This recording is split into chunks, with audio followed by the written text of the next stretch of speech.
So I think I'm going to start because it's 10 a.m. and then we'll have people that are going to be joining in throughout the meeting. Thank you everyone for joining. My name is Edil Sepúlveda and I'm the co-founder of Boricuas Unidos en la Diáspora. For the last couple of years, we have been connecting academics, experts, civil society from Puerto Rico to congressional offices, committees, and other decision makers in Washington, D.C., with the hopes of a better well-being for Puerto Ricans and for Puerto Rico. And today we're going to be talking about the Arecibo Observatory 2.0 and its scientific competitiveness. And for that, we have assembled this amazing group of expert panelists and moderator. And we're going to have Frances Colón as the moderator, and she has an extensive career in science policy and diplomacy. So just so you know, we're going to be recording this, the whole panel, and we're going to have it available for anyone that is interested. But now, without further ado, I'm going to leave you all with Frances. Thank you. Thank you, Edil, and thank you to Boricuas Unidos en la Diáspora for convening this. Thank you to the staffers and the offices that are present today, in particular those that helped coordinate and convene this briefing, those of Congress members Blumenthal, DeLauro, and Velázquez. Thank you very much. So I'll just start by saying, who isn't inspired by space? Who hasn't? Even in more recent times, maybe this past weekend, as Virgin Galactic broke that barrier to bringing just regular folks out into the universe. And for many of us that are in this panel today in Puerto Rico and around the world, the Arecibo Observatory represented that inspiration.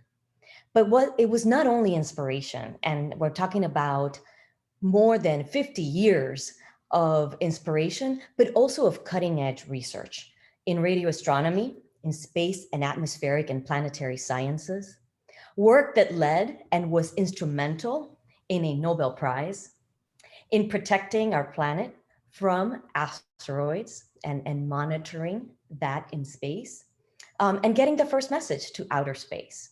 So the Arecibo Observatory has captured the best of science, the best of the imagination. A lot of the PhDs you see here today, in many ways, were inspired by the work done at Arecibo to take the next steps in their careers. And that was the case for many, many folks in Puerto Rico and around the world. Today, this panel is going to present the story of the Arecibo Observatory, past, but more importantly, is going to tell you their vision for what the Arecibo telescope can do in the future for space, for science, for our community, and for the US in a very competitive global race that we are now undergoing. I'm going to introduce them very briefly and give them the floor. We're going to hear from Dr. Francisco Córdova, who's the director of the Arecibo Observatory currently. We're going to hear from Dr. Héctor Arce, who's an astronomy professor at Yale University. And we're also going to hear from Dr. Carlos Padín, who is co-PI for education and public outreach at the Arecibo Observatory. The importance of this briefing is to leave you with the message of how we are re-envisioning the pride, the cutting edge research that can be done at Arecibo, why Puerto Rico, why now, and why we need you to take action to make this happen. I leave Dr. Córdova with the floor. You need to unmute. Thank you so much, Frances, for that presentation, and thank you for the invitation to speak here today.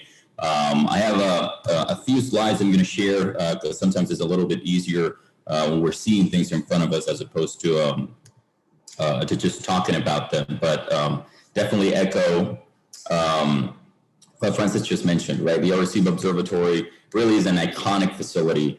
It has been an iconic facility for over 50 years, since the 1960s by the Department of Defense. And the focus has really been on space and atmospheric sciences and planetary sciences.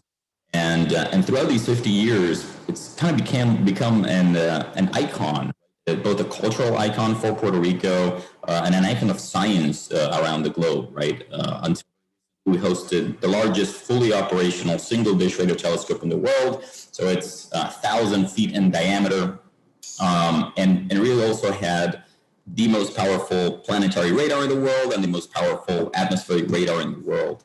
And it really allowed, the facility to do very, very unique things. And those capabilities led to amazing discoveries like the first binary pulsar, the first exoplanet, right? The first fast repeating radio burst, and the ability for us to be able to determine the orbit of an asteroid. Okay, Arecibo was really the first facility to determine that, and the best facility suited for determining whether an asteroid is really going to come impact planet Earth or not.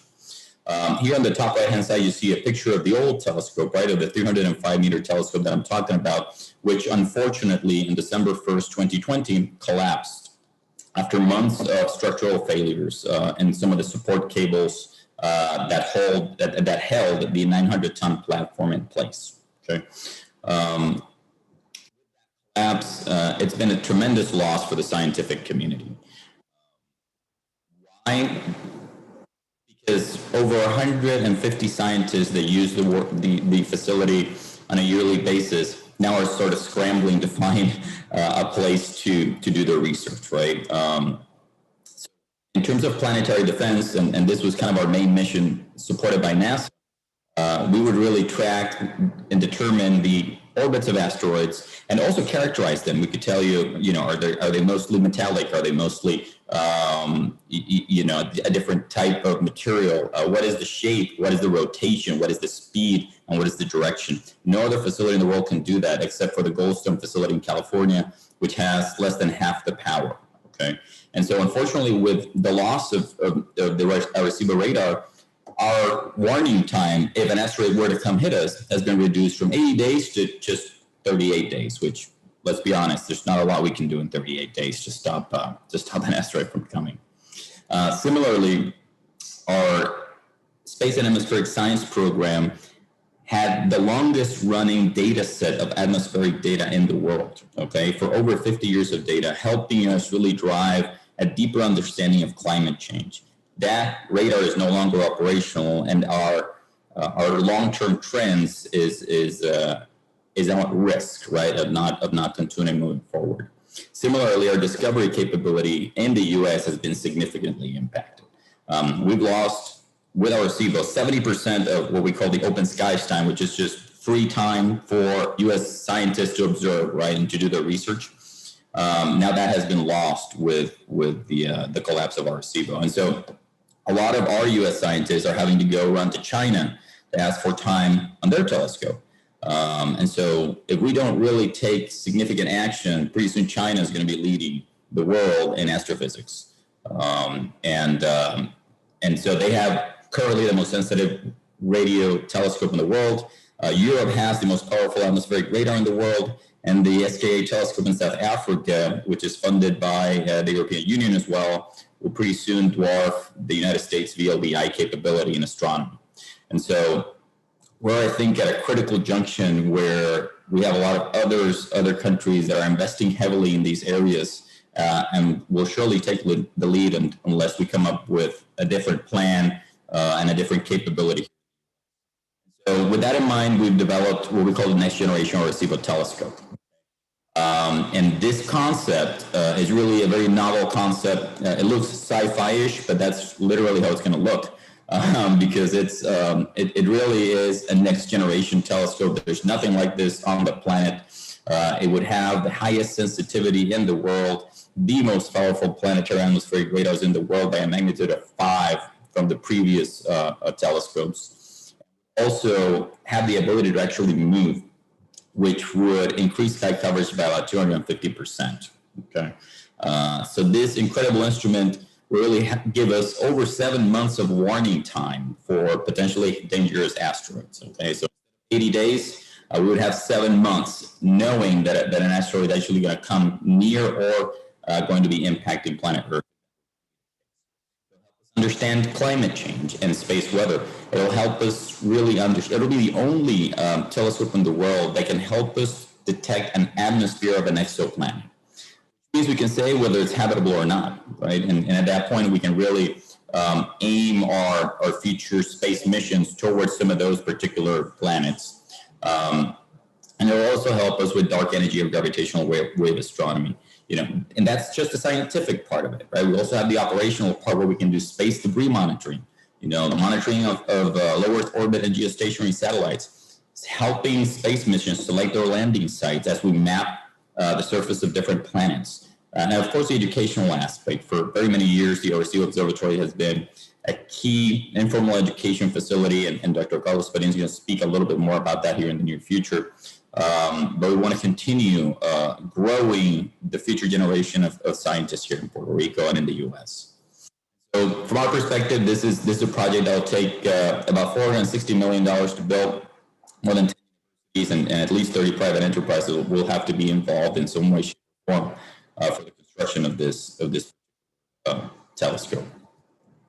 And so, closing thoughts: Arecibo has really been a critical research facility for over 60 years. There's nothing like it on the planet. The capabilities that we lost, we don't have anything that we can replace them with immediately. And this has put the US-based scientists at really a significant disadvantage, having to run over to other countries to ask for observation time in order to continue their research. And of course, as we ask for that time, they take credit, right, for the discoveries as well. And so we have developed a new concept, the Next Generation Arecibo Telescope concept, which really will provide unique capability here in the US, and it will be unmatched for at least 30 years, probably more than 50, but at least 30. And it will help us really strengthen space defense, inspire a new generation of scientists, and really help basically retake the leadership in this field. And so I think there are several opportunities for funding such an instrument, including the Innovation and Competition Act, the infrastructure bills, and the fiscal year 22 bills. And so I think that's why we want to make you all aware of this particular project and the importance to the U.S. scientific community. Thank you.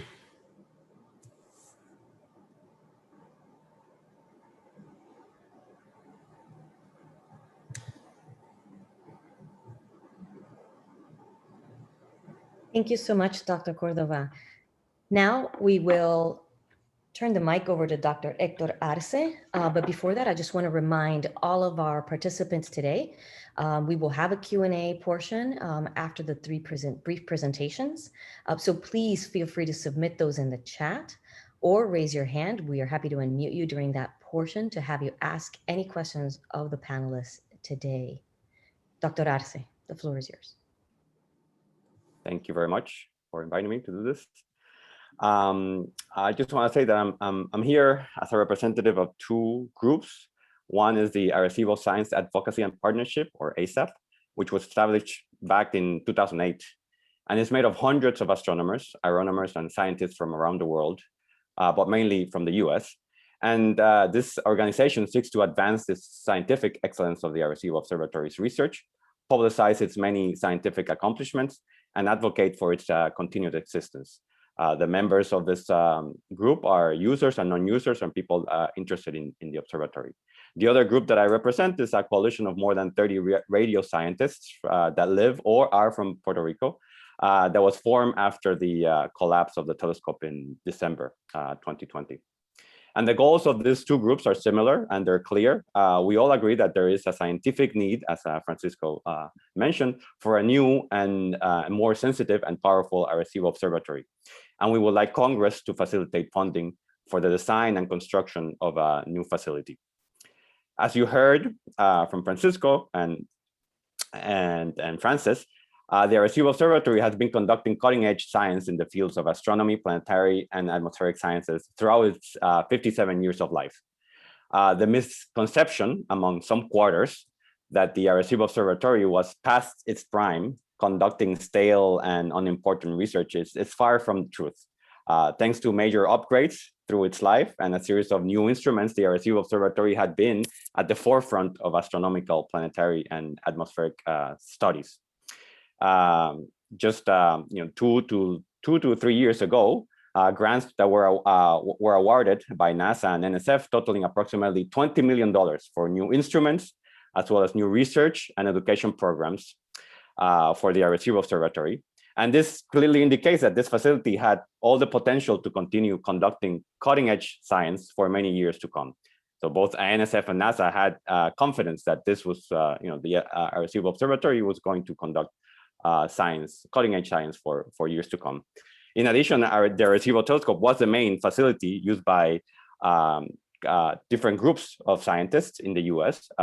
One notable group is the North American Nanohertz Observatory for Gravitational Waves, or NanoGrav. It's a US-based team of scientists whose goal is to detect gravitational waves created by colliding supermassive black holes using innovative techniques. And unfortunately, without Arecibo, they now have to go to China to use FAST because of its sensitivity. So in short, I mean, even the legacy Arecibo telescope was an important productive instrument. So a new Arecibo telescope will allow the US to continue its leadership in many fields of radio science.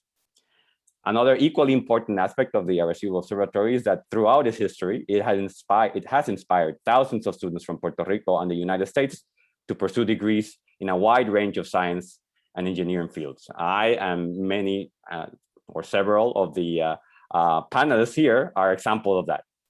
The Arecibo Observatory has been great at providing science education and inspiration to many underrepresented minorities, and Dr. Padín will talk more about that. So these are several of the reasons why the Arecibo Observatory is so important to many people, even to those that do not work in the fields of astronomy and atmospheric sciences. And it's a source of pride to the people of Puerto Rico and the general US scientific community. It has not only been a productive scientific facility, but it was a cultural icon that appeared actually in several blockbuster movies.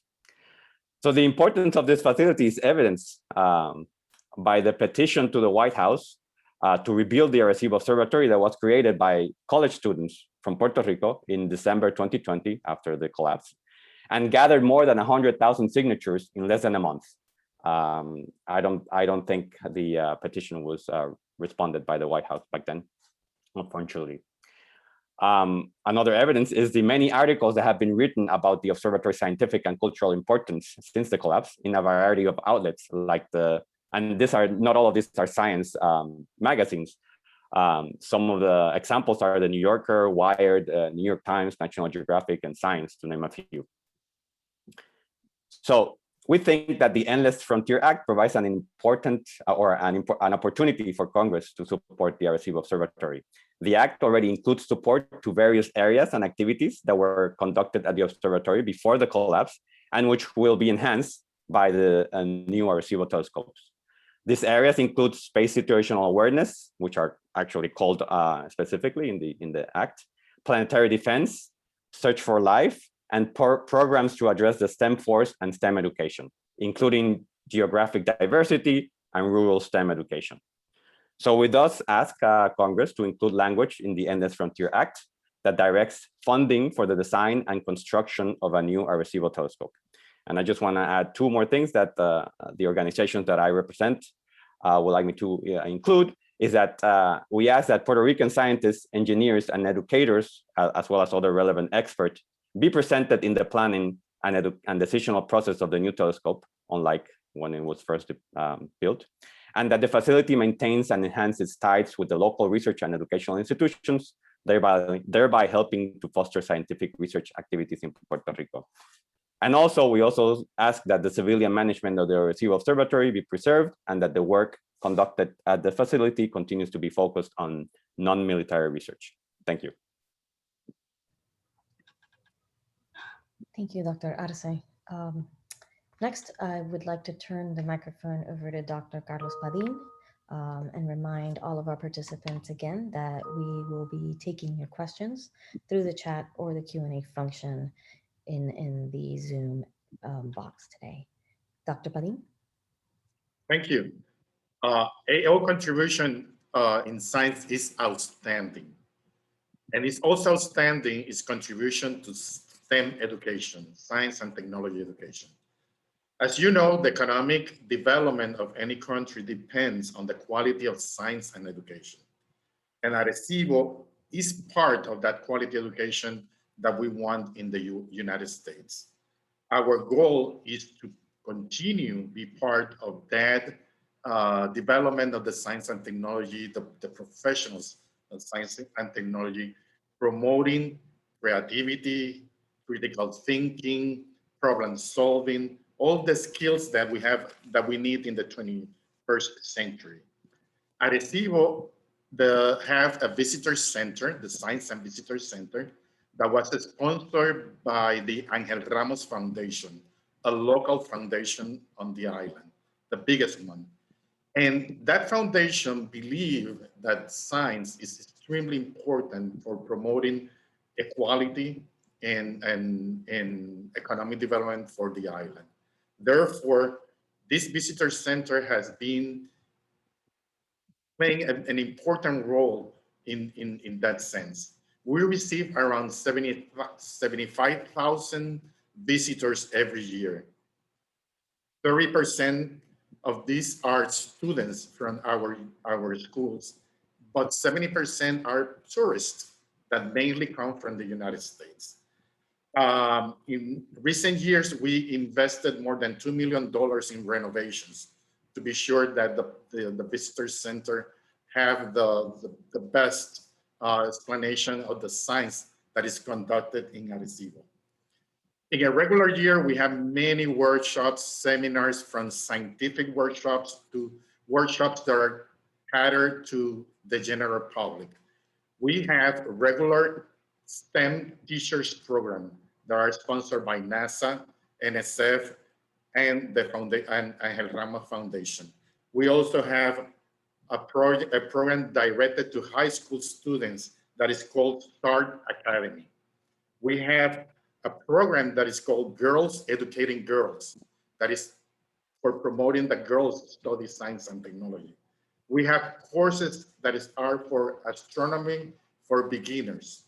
We have the REU program, the Research Experience for Undergraduates, that is one of the best REU sponsored by NSF, by the National Science Foundation. We have more than 375 dissertations that use data from Arecibo. We have many postdoctoral students at Arecibo, sponsored by Universidad de Central Florida University. The result is there. More than 2,000 peer-reviewed publications in science related to the data that is collected in Arecibo.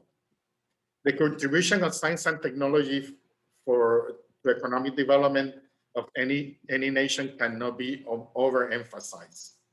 For Puerto Rico and for the US to move forward economically, we must consistently agree to invest in science and technology.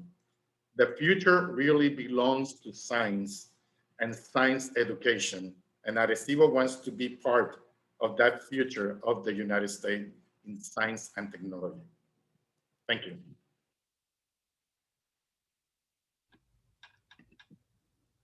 Thank you, Dr. Padín.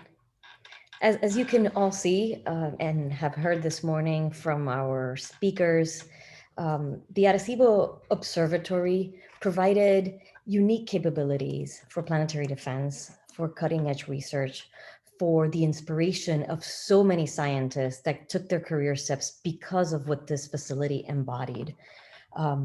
It still has that talent. It still has a lot of that infrastructure.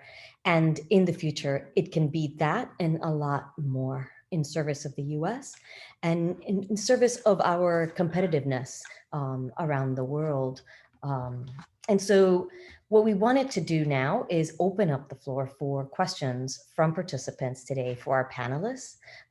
As you know, we have been explicit in saying this briefing is to inform, help educate about the vision that we have for the Arecibo telescope, and in any way that we can answer questions that would help you support this project to be included in any of the upcoming budget requests that Congress is making.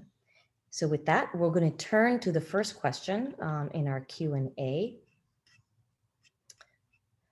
To what extent, prior to the Arecibo Observatory's collapse, were other countries' scientists conducting research at the facility? Furthermore, how much more advanced was the facility compared to the current facilities of China and Europe? And I'll turn that to Dr. Córdova. I'll be happy to answer that. I was here typing it in, but so we had over 150 users from 20 different countries in any. So it was significant usage from US scientists and international. The Arecibo radar systems were so unmatched in the world. Okay, so the planetary radar and the atmospheric radar, there are no comparisons to those radars anywhere else in the world. And so that's why we were such a big draw for the scientific community. The FAST telescope in China, which opened about 2 years ago and just recently opened at its full capability, is more sensitive than the old Arecibo telescope at lower frequencies. So frequencies from 0 to 4 gigahertz, they were significantly more sensitive than Arecibo. Our new next generation telescope concept actually has us, of course, dwarfing the China's FAST telescope sensitivity significantly across a more broader range of frequencies from 0 to almost 30 gigahertz. Hopefully that answers.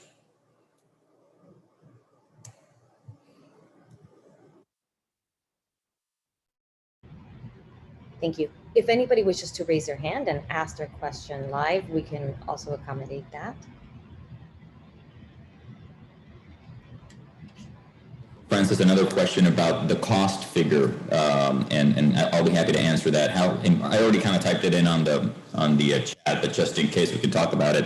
How can we be sure that the cost figure outlined in this presentation will be met in construction, and where it's supporting this project and then experiencing a cost overrun of 10 billions?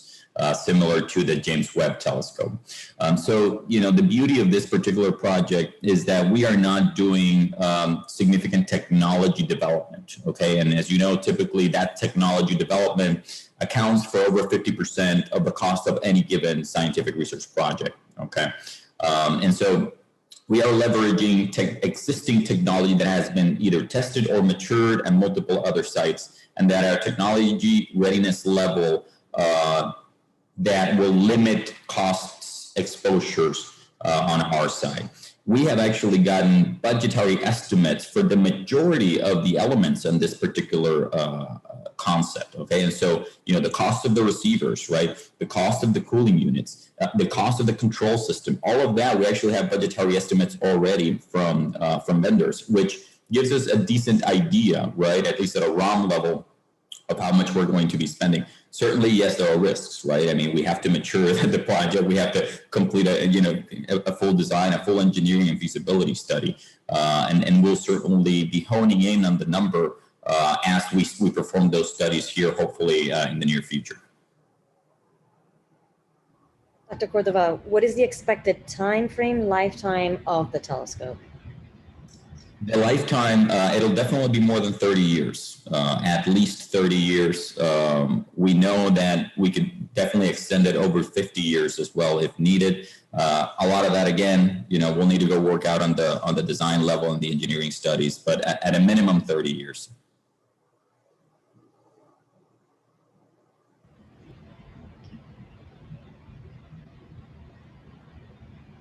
Can you elaborate a bit more on the funding needed to support the facility? What is the stance of the administration currently, White House, as well as the stance of the government of Puerto Rico? Is there an agreement from stakeholders on a path forward to reinvent the facility?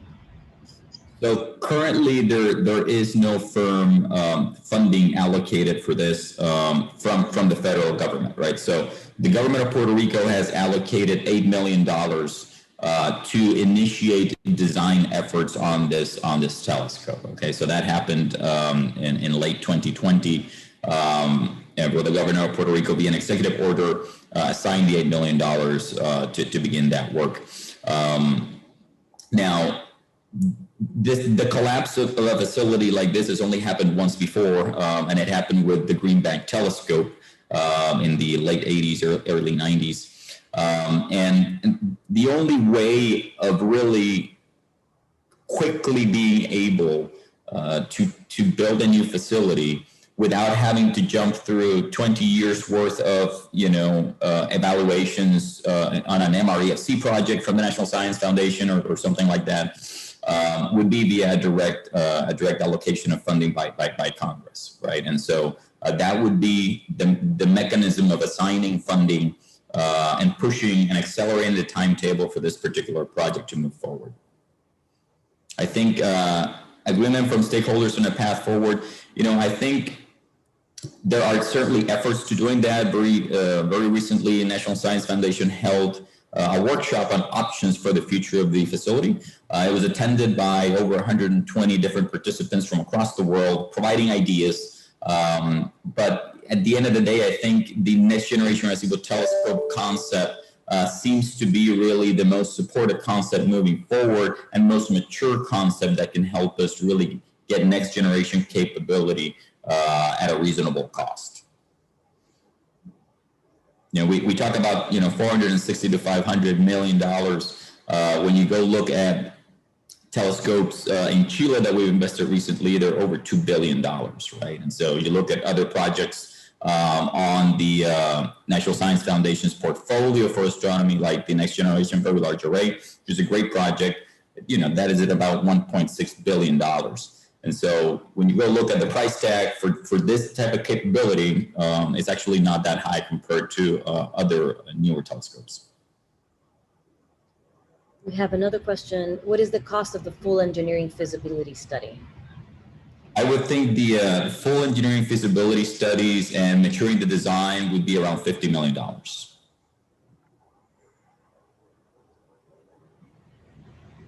I wanted to ask this question because I know it is also a question that's near and dear to our hearts.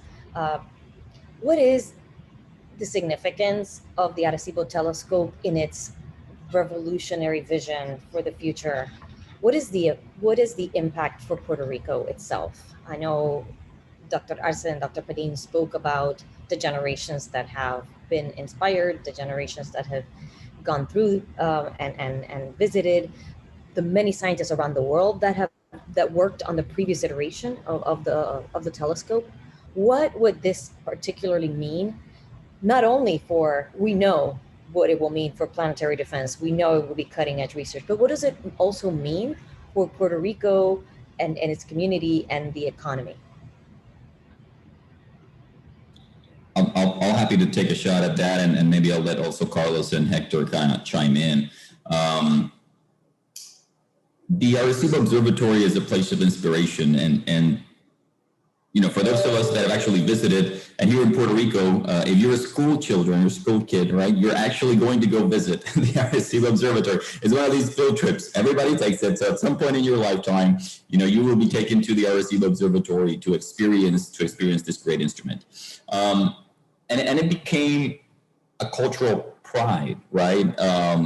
Whenever we had our family visiting or visitors from the United States, we would take them to the Arecibo Observatory as a great tourist site, as a great site for inspiration. Imagine Statue of Liberty in New York. Well, we had the Arecibo Observatory. We had the biggest telescope in the world.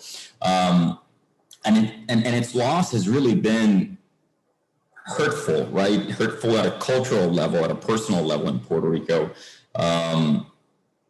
And that is also why I think we're so engaged in trying to revive this cultural icon for Puerto Rico and for the world. From an economic perspective, we currently have over 120 staff members from 10 different countries, by the way, working at the Arecibo facility. It is one of the largest employers in the north end of the island, or in the Arecibo area of the island.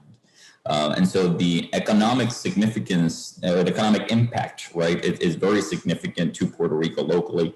In addition to that, being such a big touristic hub, we received over 100,000 visitors every year, right? So we also had that supporting tourism in Puerto Rico in general. And then I'll stop there and maybe let Carlos talk a little bit more, or Héctor if they have some thoughts. Yeah, we have the Chancellor and Stakeholder Committee that have been in place for the last 10 years. And it's a way that all the universities in Puerto Rico participate in the development of Arecibo and benefit from the science and education that occurs in Arecibo. Therefore, Arecibo is key component for the economic development of the island and stimulate the STEM careers in Hispanic population. We really support, we have a great support from all the universities and the public and private schools of the new generation of Arecibo. Yeah, I also wanted to add that the last upgrade back in the late 90s, when that happened, it actually increased the number of students and people and visitors to the observatory, thanks to the visitor center, and that increased the number of people that were inspired. I mean, I'm too old for that. I was inspired even before that. Just the mere presence of the huge facility there, the huge telescope, that inspired some of us. Before the upgrade with the visitor center, I was surprised when the collapse took place to see through social media, Facebook, Twitter, the number of students that were inspired and were saying something about how Arecibo had touched their lives. And back, like I said, back when I was inspired, were maybe a handful, a few tens or so, but the upgrade in the 90s did help to inspire even more. So I think that a new radio telescope, a new Arecibo telescope, will inspire even more through Puerto Rico, the whole region, and the US. And in the vision that we have from the coalition of scientists in Puerto Rico, we think that there should be more collaboration between the Arecibo telescope and the educational and research institutions in Puerto Rico. So I think it will help foster even more research and education in Puerto Rico. Thank you. We have another question from Nash Hooper. If the cost is relatively low, what would prevent China or other rival scientific powers from one-upping us in the not so distant future, given their history of rapidly developing their infrastructure? I would say our knowledge in the very specific technology that we're using.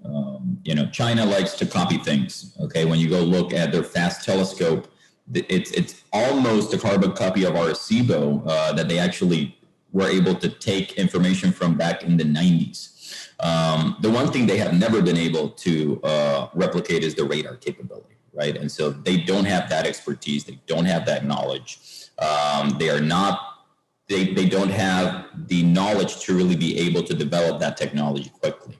And so from that perspective, I think it's safe to say that it would take them a very long time to develop that. Now, can they build more dishes? They can, right? And actually, they're already looking at it. They're already looking at, should we build another FAST, right? And have, instead of 500 meters of aperture, have 1,000 meters of aperture.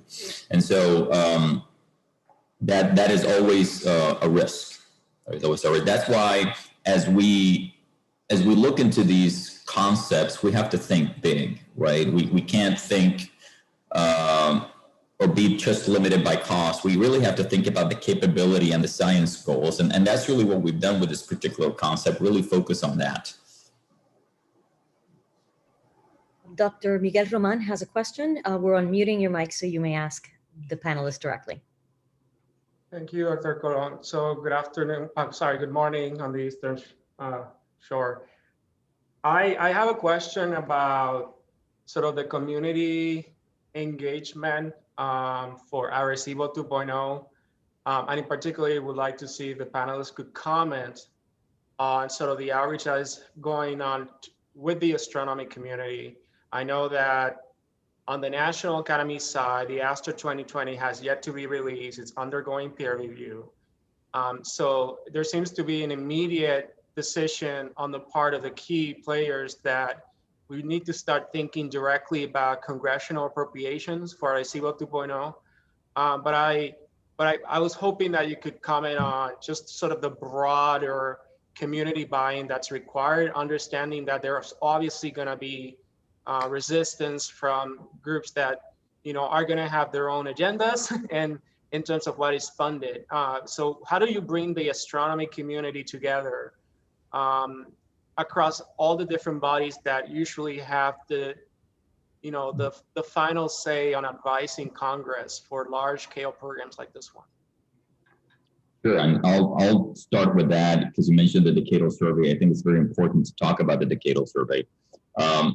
Arecibo, in my opinion, was going to be, the old Arecibo telescope was going to be incredibly well represented at the Astro 2020 review.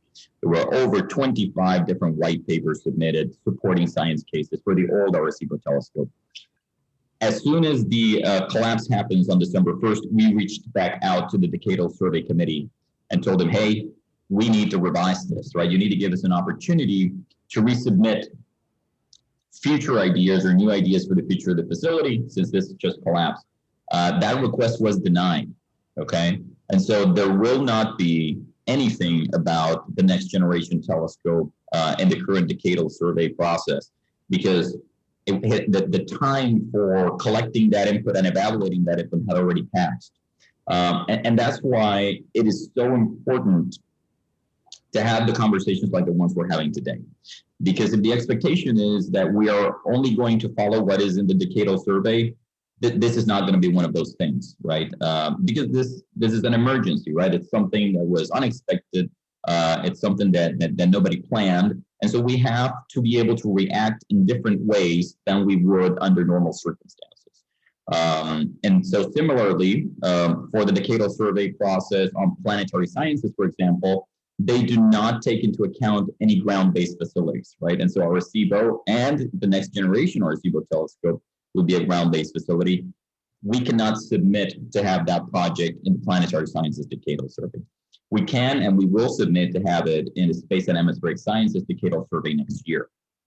Okay, but unfortunately, it really puts us at a very bad disadvantage in terms of not being able to have, you know, the broader community support of the decadal survey in particular. Now, are we making sure that we have the support of the community in other ways? Absolutely. We have over 3,000 endorsements already from scientists and NGOs around the world for this particular concept, right? And we're actually tracking those endorsements in our webpage.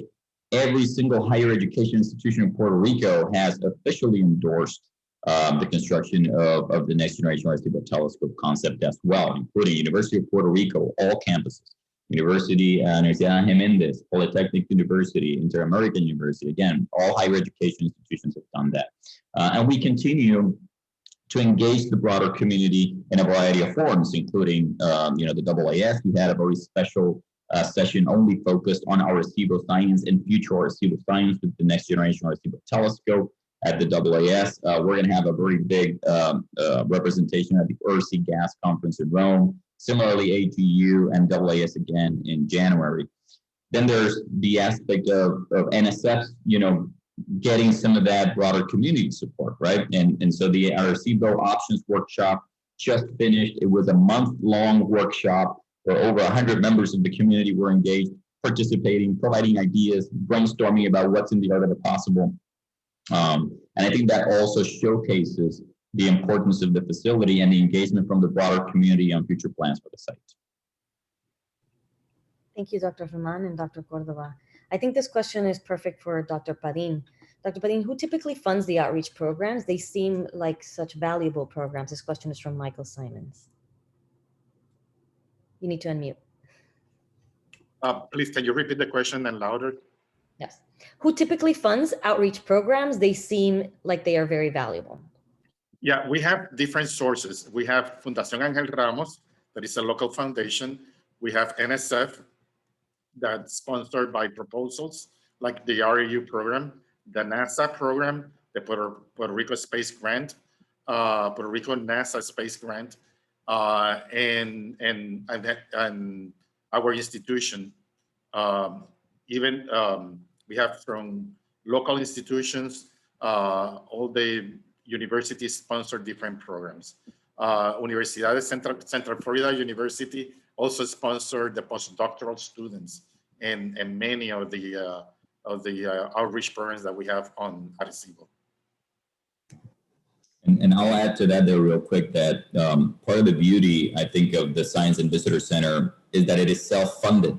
Okay, so the operations to run the museum, the visitor center, nobody's really contributing to paying for that. You know, it is from the revenue that is generated from ticket sales and from sales of merchandise, that the operational cost of the museum is managed. And so it's one of the few facilities of the National Science Foundation that have the ability to self-fund an informal education outreach program. Now, again, some more of the formal programs like Dr. Padín mentioned, like the REU or the Star Academy, those have very specific funding. NASA funds part of them, NSF funds another part, and then Ramos additional funding.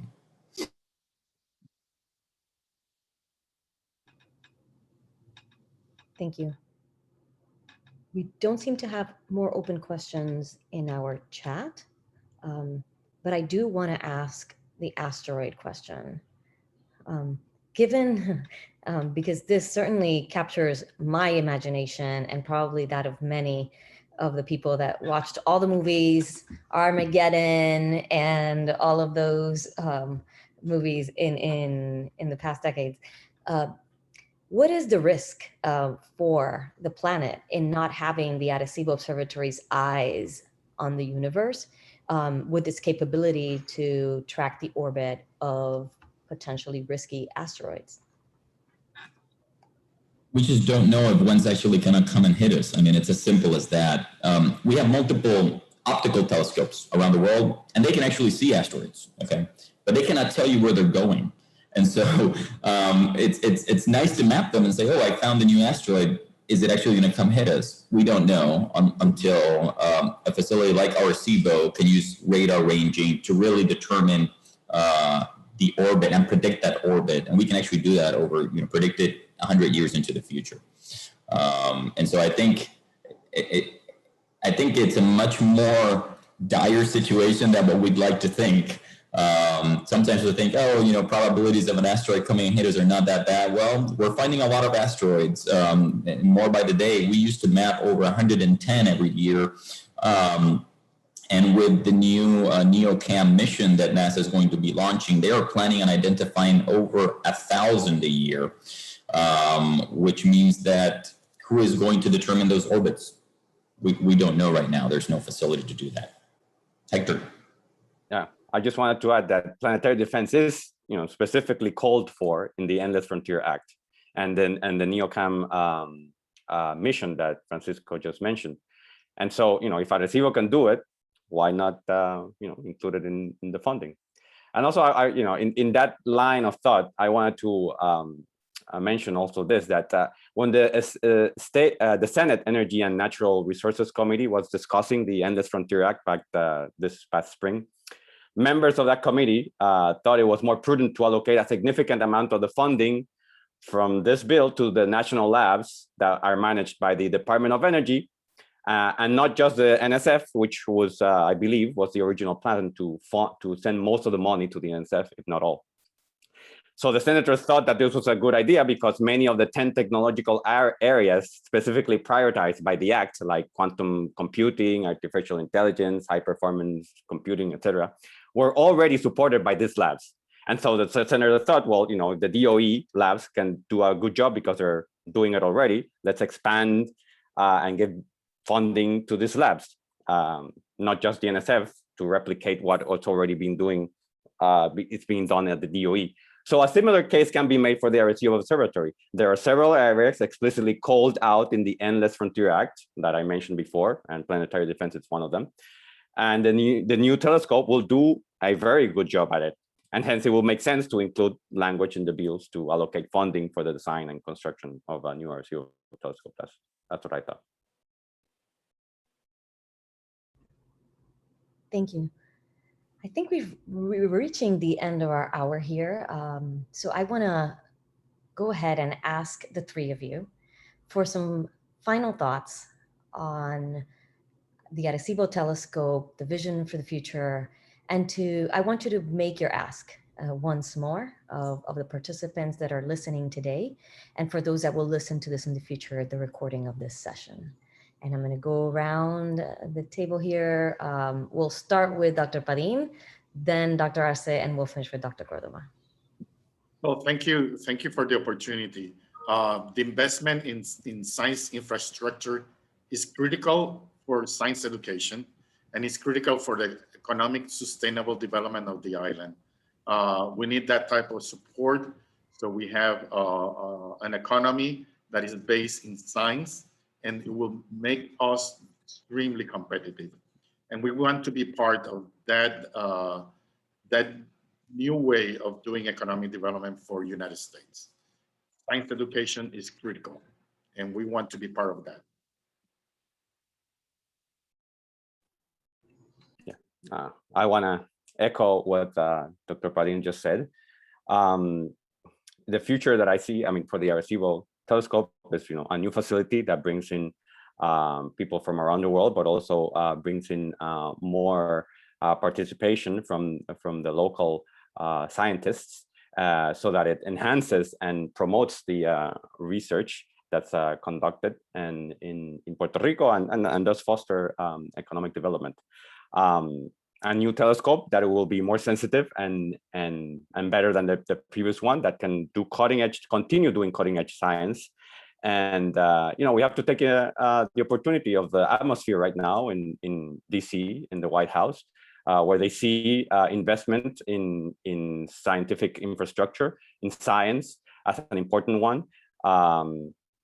And I think that's why this is a critical moment in the future of Arecibo, for asking for Congress to specifically include language for the funding of a design and construction of a new Arecibo telescope, in order for the competitiveness of the U.S. for the U.S. to maintain its competitiveness in this different areas of science. Thank you.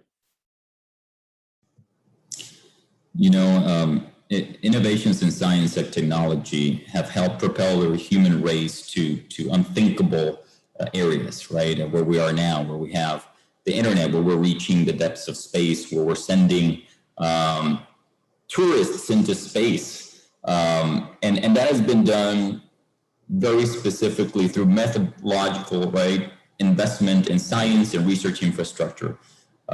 We have the opportunity to continue that legacy, to continue pushing the boundaries of technology, helping the world understand our universe a little bit better. But we really need your help. We can develop the tech, we can put a million briefing charts together, trying to outline the importance of these type of facilities. But at this point, we really need your help in being able to incorporate or include some funding for the continued development of this infrastructure. And so any questions that you may have or any doubts, or please don't hesitate to reach out to me or to any of us here in this panel. We'll be happy to provide whatever information we can. But really appreciate all your help, everyone's time, and your participation in this forum. I want to take the opportunity to thank the three panelists once again for presenting today, for taking the time, but also for their commitment to science, their commitment to the Arecibo telescope's legacy and its future. We have an opportunity here. We have an opportunity for enhancing U.S. competitiveness around the world in planetary science, in planetary defense, and in so much more. And we ask that you consider this, the proposal presented today, in your budgetary discussions in the future. I want to thank again the Office of Senator Blumenthal and Congress members DeLauro and Velázquez, and particularly thank the Boricuas Unidos en la Diáspora, one of the organizations that has maintained the visibility of Puerto Rico issues in Washington, D.C., in front of Congress, and in so many others in government, to ensure that we have a voice and that we keep these issues on everybody's radar. Thank you for attending our briefing today. We're most grateful, and we hope to see you all soon. Thank you very much. Thank you. Thank you, Francis, and thank you, everyone.